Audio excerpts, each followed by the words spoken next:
Hello, welcome to this Integrated Skills webinar. My name is Stuart Henshaw. I'm the Business Development Director at Integrated Skills. This webinar, COVID-19 Briefing for Waste Managers, is part of our monthly webinar series, although it's slightly different in the circumstances, a phrase that we're all getting used to. Our webinar today is only 30 minutes, so we can really concentrate on the meat of this briefing, so I need to cut out my ramblings. I'm really pleased today that joining us to help us through this is Sarahjane Widdowson, Director at Incidences. Hi, Sarahjane. Hi, Stuart. Now, Sarahjane, I'd normally take some time here, and what I'd like to do is discuss your route into waste management. But today, since we've got 30 minutes to really get through this. So in the circumstances, I've boiled it down to one quiz question for you. Okay, so are you ready? Yes. Yeah. Right, your career in waste management, plan or accident? Oh, blimey. It's always an accident, isn't it? Definitely an accident for me. I think it is.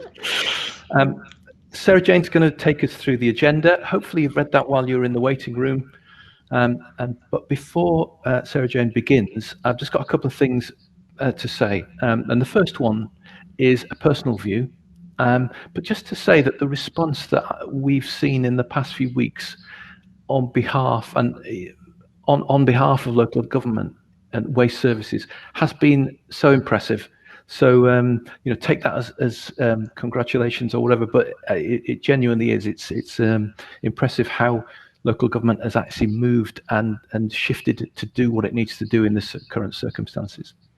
And the second thing was when I was discussing this with a client, Louise Wood, up at City of Edinburgh Council yesterday. And quite interesting, because what she said is, look, if there's any,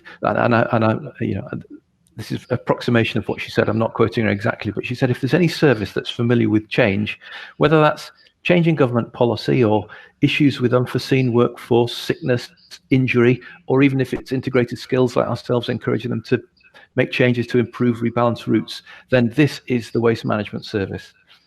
And although Louise didn't say this, I got a sense of this is our moment, so I like that thought. On a practical note today, we might not get a chance for the Q&A, and we probably won't, but could I ask you and encourage you all to use the chat pod and ask your questions down there. We probably won't get around to them today, but what Sarahjane's agreed to do is if we can get those over to her, she'll do a Q&A response, and we'll actually circulate that. We'll be circulating all the presentation and the recording from today as well. So Sarahjane, thanks very much for agreeing to speak today, and also for preparing this material at really short notice. So I'm going to hand over to you now, take us through the briefing. I'm going to chip in as and when time allows. So I'm going to hand over to you at this stage. So thanks very much. Lovely. Thank you very much, Stuart.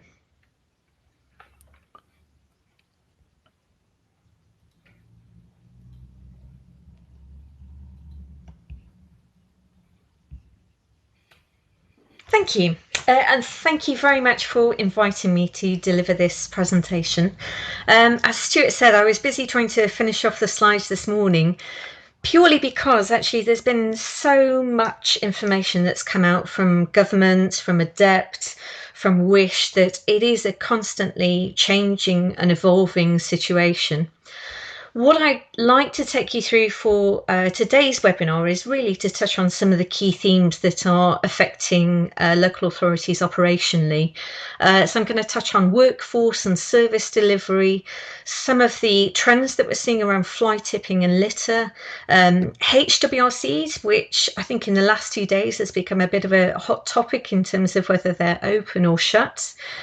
Challenges around treatment and disposal and available capacity, and then a little bit of a discussion around changing behaviour, the sorts of impacts that we're all feeling from working at home, but actually what else is happening in society in terms of businesses and commercial waste, and then considering the future. Actually, when we look back on this in 6 months' time or less, I hope, what lessons do we need to learn? How is this going to evolve the way that we think about waste management? I've just got a slide at the end which is links to the latest guidance as well.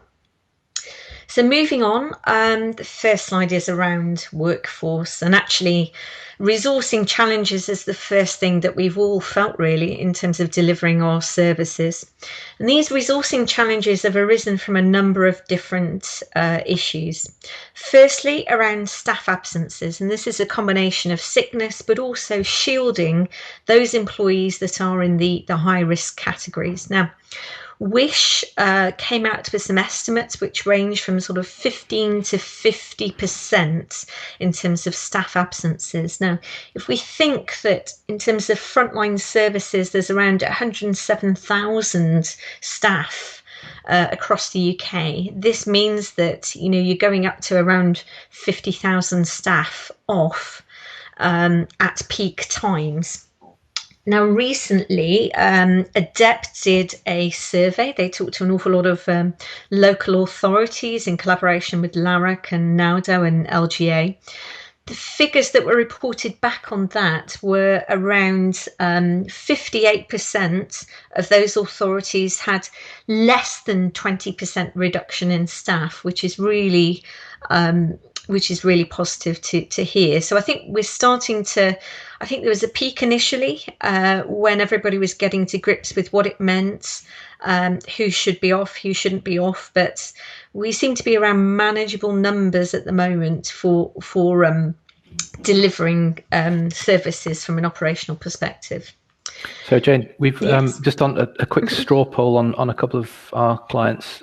One of them, this is last week, one was at 14% and the other one was at 27%, which kind of fits with what you're saying. Oh, great. Yes. And I think that's, it links with a number of different things. If you are suffering in terms of staff being off, actually, that is the time to start thinking about prioritization of services, which we'll come on to next. But there are changes in the way that we're delivering these services operationally because we're having to think about social distancing as well.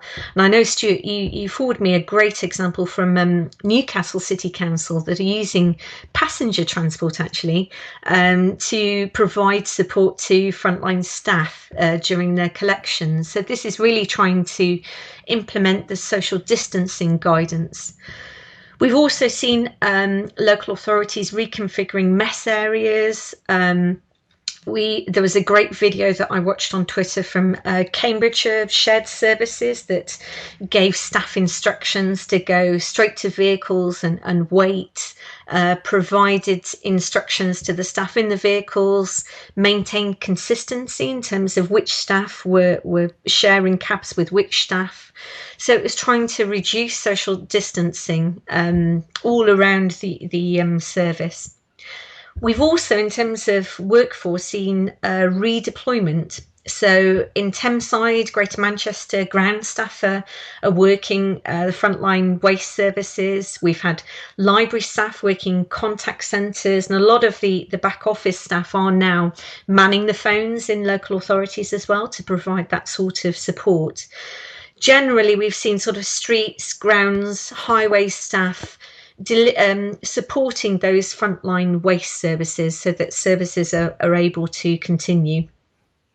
I'd recommend, actually, if you have time, to have a quick look at the Adept survey, which was released on Monday, and I've put a link in the presentation to go to that, because I think it does give some reassurance, actually, that services are really coping very well.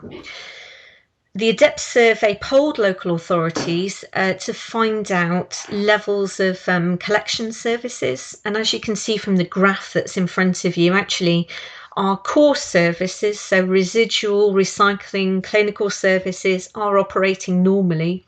Some of the others have got only minor disruptions. So actually the services that have been reduced are things like bulky waste services, some commercial services where actually people are starting to work from home now, and also street cleansing, litter services as well. So I did see on Twitter that Leeds City Council, for example, had stopped collecting their litter bins so that they can divert staff to frontline services. Now, yesterday afternoon, DEFRA released some updated guidance around service priorities. And what they've tried to do is rank the services in terms of which ones are high priority, medium and low priorities. And they've provided a number of different justification for this ranking, including health, ease of service delivery, so thinking about those social distancing guidelines, ease of restart after these issues, and ease of communicating to the public, but also supply chain challenges as well, because although we tend to be focused operationally on getting the service out, delivering those collections, actually we need to think about the wider supply chain, where we're delivering these materials to, and onwards what happens to these materials when they're reprocessed and how they're used. So in terms of the DEFRA guidance, for high priority, we've got residual waste collections and food waste collections. So this is really focusing on things from a health standpoint, thinking about the COVID guidelines in terms of dealing with waste from suspected COVID cases, but also thinking about public health in terms of food waste collections, potential bioaerosols if waste is stored for a long time. High priority are also fly tipping, and then there are things like clinical waste collections, collections from care homes, and also assisted collections. On the medium side of things, we've got dry recyclables where they're collected fortnightly, HWRCs, bring sites and trade waste collections, although I would expect every authority to have reconfigured their trade waste collections at the moment, because actually not many businesses are working from their site. And then on the low side, we've got dry recyclables where they're weekly, garden waste, bulky waste, and delivering replacement containers. Now, I've seen an awful lot of authorities that have reconfigured things or ceased garden waste collections and also bulky waste collection services. For me, the questionable one on here is really around HWRCs. Now, according to, if you look at PHE guidance, there's a question for me about whether a trip to a HWRC is an essential trip. I know many of the reprocessors want the material that's coming from HWRCs, but I think there are huge challenges in terms of social distancing for these sites. There are concerns about whether that will lead to increases in fly tipping, and fly tipping is a high priority service here, but I tend to think that actually if we open HWRCs, if we reopen them, then actually there may be further challenges. It's not an essential service. I know a lot of people are at home at the moment, are starting to do DIY, etc. But I think it's going to put a lot more pressure on the system. So I think I'd be keen to hear your views on that. Jane. On the HWRC, one thought and a comment from one of our clients was actually, if you were to open a reduced HWRC service, so you're open one or two of your number of sites, you're actually increasing the problem, because as soon as people find out there's an HWRC site open, you'll have queues of people actually wanting to use it. So you're kind of multiplying the effect of the problem there. Absolutely. And I saw on from Twitter this morning that I think all of the sites in Wales, the HWRCs have been closed. I think it's just storing up problems, to be honest, because if people turn up to a site as well, they hear a rumour, it may increase fly tipping as well, as you say. So lots of challenges there, I think. In terms of service delivery and communications, actually, I've seen some excellent communications to the public.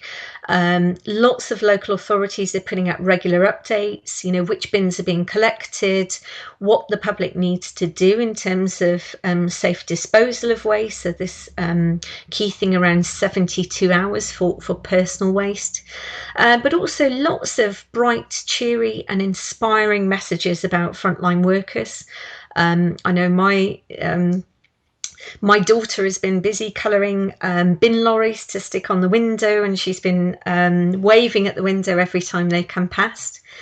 Unfortunately, I think some local authorities have had a few challenges around communications, and on the bottom right of this slide is a news story that I saw on the BBC actually, around a resident getting a little grumpy around garden waste collections, where there's been a paid garden waste collection. The communications from the authority might not have been completely clear, and they're frustrated about actually having to pay for a service or not receiving information about when that service will restart. So regular and clear communications are an absolute necessity during this this crisis. The public will want to know, and actually with a lot more people at home, a lot more people are online. Regular communications, getting it out over your social media channels is really important. Just one comment on that, Sarahjane, is that one of our clients has actually decided not to go down the route of the wiping down the handles and lids message. Interesting. Because they felt that was actually countering the 72 hours message about, if you have infected waste, then leave it for 72 hours. There was a sort of perception that possibly you could get away with less than leaving it for less time as long as you wipe down the handles and lids. So yeah, it's interesting, isn't it? The management of the messages that authorities are putting out needs thinking through. I think, one reflection on all of this is that were we to go through this again, I think what would be really good is if the industry agreed really consistent messaging and stuck to it, because I think, just like with recycling, if different authorities are delivering different messages, doing things in different ways, I know there are always local circumstances, but it just opens us up for confusion, really. And I think there are some really core messages that can be consistent across the board. Okay, HWRCs, and we've already touched on this a little bit. I found a quote earlier from on the BBC from Hampshire. The weekend before we actually went into lockdown, they had 29,000 people visit their HWRCs. So everybody was preempting it, I think, really put pressure on local services. And it was akin to, Easter bank holiday weekend, which, as we know, is a key time for everybody to get their DIY done and to visit local HWRCs. So I can see that there are challenges and tensions here. I know I'm speaking to some local authority clients. They've said that some of their councillors are a little bit torn about whether these services should be open or not, whether we should be providing them. So it's definitely a challenge there. We touched on social distancing earlier, but again, for HWRCs, actually, there are lots of considerations here with getting close to the public, but also with materials handling. Many staff will have meet and greet, lots of support for taking materials and disposing of them, putting them into storage areas. So there are lots of materials handling concerns, making sure that everybody's got the right PPE, etc. And again, is it an essential journey? There's that tension between people being stuck at home, wanting to do some work on the house, get things, all the little jobs that they've been putting off done, and actually not putting pressure on frontline services.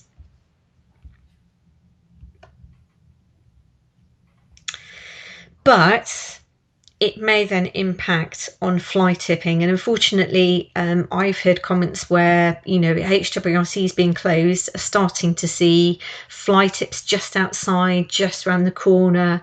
Residents have already obviously turned up to the local site and found it shut and then thought, we need to dispose of it somewhere else. Now, I'm sure this isn't everybody, but anecdotally, there are comments that fly tipping has increased. Now, this may just be a perception, a combination of actually refocusing staff on priority services such as residual waste collections, reductions in bulky waste services, reductions in litter bin collection as well, combined with things like people dropping off stuff at charity shops, again, because they're having a clear out. So actually waste is more visible externally, but it is a concern.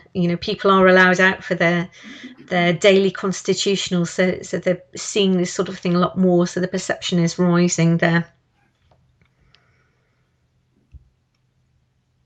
And also we're seeing things like this, just a brilliant picture, I think, but Tragic, unfortunately. So this was on the BBC this morning. This gentleman, Dan, had been taking photos around Nottingham. An increase in discarded disposable latex gloves. So people just littering them.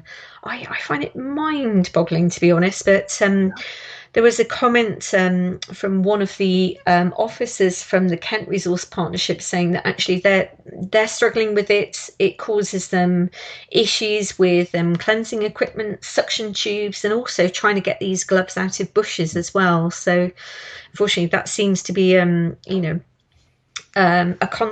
unintended consequence of the public sort of taking additional precautions in terms of PPE. But why anybody would throw gloves on the floor is beyond me. Why anybody would litter, to be frank. But yeah, That's not a good image, thing. isn't it?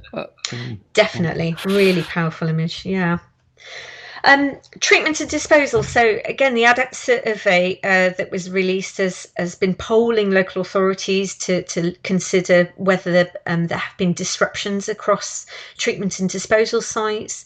They reported little disruption across energy from waste, MBT landfill. Effects of social distancing were some of the main issues around some of the operational practices and provided big challenges for other facilities. Things like materials recycling facilities, picking belts. I know some contractors are changing the way they operate so that there is social distancing. Obviously, the required PPE as well, but there has been some disruption with MRFs and also things like open windrow composting. Obviously, with the combination of actually reducing delivery of those collection services, the garden waste services, has had a knock-on effect as well with the amount of material going into some of these sites. The Environment Agency, as well as has temporarily lifted their restrictions on waste storage as well to help sites through this period. It's quite good guidance as well. So I'd encourage you, if you do have sites and you are having to store waste or additional volumes of waste, to have a look at those EA comments, and the links to those are at the end as well. Could I ask you a question, Sarahjane, on that? And it's really the bigger question about treatment of mixed dry recyclables. And, Yes. we know that much of that material actually is not necessarily treated within the UK, and some of it goes abroad, and there's a world market in that. Have you got any thoughts and any views on the impact, and what's the kind of the market, what's the state of play with the market demand for some of those materials? Oh, that is a challenge, because I think, we, as you say, this is an international market. I have seen anecdotally that on the metal side of things, I read a report last week where some of the battery reprocessors and metal recyclers on the continent had shut down. And this isn't because they weren't receiving material in, but actually because they had no end market. So some of these sites were really heavily reliant on automotive. This metal was going to, to make cars. But because we've got this stop on manufacturing, lots of businesses have shut down, there's nowhere for this material to go. So I think I haven't heard about challenges with some of the other reprocessors. I think they're starting to find their way, but yes, it's got to have an impact on sending materials outside of the UK. And I think after this is over, something that we'll really have to look at is reprocessing. Where are our materials going? Can we onshore some of that reprocessing, and will we have the end markets for that as well? Yeah, thanks. So a lot of the things that we're seeing are connected with us working from home. At the start of the lockdown, we had huge amounts of panic buying. Everybody was stocking up on tin goods, toilet rolls, etc. And we saw some pretty horrific photos on social media about food that had been chucked out without being opened. Now, I think some of those photos have been tracked back to international students, unfortunately having to leave fairly rapidly and not passing on that food. But I think it's definitely had an impact on, people have panicked, have overbought. and are now having to try and use their store cupboard goods and get through it all. Hopefully panic buying's stopped now. People are being a little bit more conscious, perhaps cooking more leftovers, etc. In terms of changes to waste composition, obviously you've got lots of, from the commercial side of things, you've got lots of businesses, restaurants, etc. that have shut down. So you're not getting that sort of waste arising, particularly food waste from restaurants and hospitality. But you are getting people that are working from home. So waste volumes at home have increased. This is offset by the commercial side of things, but also I think waste composition is changing slightly. You know, walking on my daily constitutional, working up the street on collection day, every single house that I went past had cardboard outside from home deliveries. I think we are increasingly relying on not just home shopping, but also just getting all of our things delivered to the house. So that's increasing cardboard. What will be interesting is to think about how this will change services in the long term. So will we need to reconfigure services in the future? How is that going to have an impact on our recycling? The last slide that I wanted to do today, Stuart, was really just a few quick thoughts about what does the future hold. Commercial services are taking a hit at the moment, particularly with all those restaurants, hospitality businesses, but just generally offices. There's nobody working from offices, so they're not really required to have their waste collected. What will this mean in terms of revenue? Actually, a lot of local authorities rely on this revenue to bolster other services, so we'll really need to think about that in the future. But also, coming out of the back of this, is it a time to rethink those weight-based targets again? We rely on the contribution from household-like commercial services. Time to rethink that. Two other thoughts: packaging. You know, there have been lots of people flip the other way in terms of refillables. We had all the coffee shops banning refillables at the start of this crisis, single-use carrier bags as well. How is that going to change in the future? There's no evidence that single-use bags are less likely to spread the virus. And also, what happens when society restarts? A huge party, I would imagine, but actually, what will change in the future? Are we going to get more home working? How will that change quantities and composition of waste coming up? Okay, so my last slide actually is around guidance. I've just put a few links to standard guidance there that's coming out, so DEFRA, WISH, and also a link to CIWM. Actually, if you go to the CIWM website, they're logging all of the latest updates to the guidance, so that's a good first point of call. So rapidly dashed through some of that and shared some of the experiences that local authorities are having at the moment. Sarahjane, thank you. That's helpful. You went through a whole load of material there, which I'm sure our clients will find really helpful, and anyone listening in. Really appreciate your time, and thank you for your effort actually preparing that for us and delivering the briefing. It was really enjoyable, really helpful. Just to say, we'll send round the presentation to all of you who've joined us today. Please feel free to forward that on to colleagues. Also, just to reiterate, if you've got any queries or questions that you would like to have Sarahjane consider and feedback, please do get in touch. You can get in touch with either if you've got a few minutes that remain here on the messaging portal here, or if you want to email us at events@integrated-skills.com, please do. Just finally, to those clients who are listening in who are actually thinking, yes, we really could do with reconfiguring routes in response and have not done that yet using some of the software like Route Smart, then please do get in touch with us through the usual route. We're kind of really keen to help and support you in that. Finally, thank you to you for joining the webinar. Sarahjane, again, thank you for your input. That's all from us. Keep well, and bye for now. Thank you.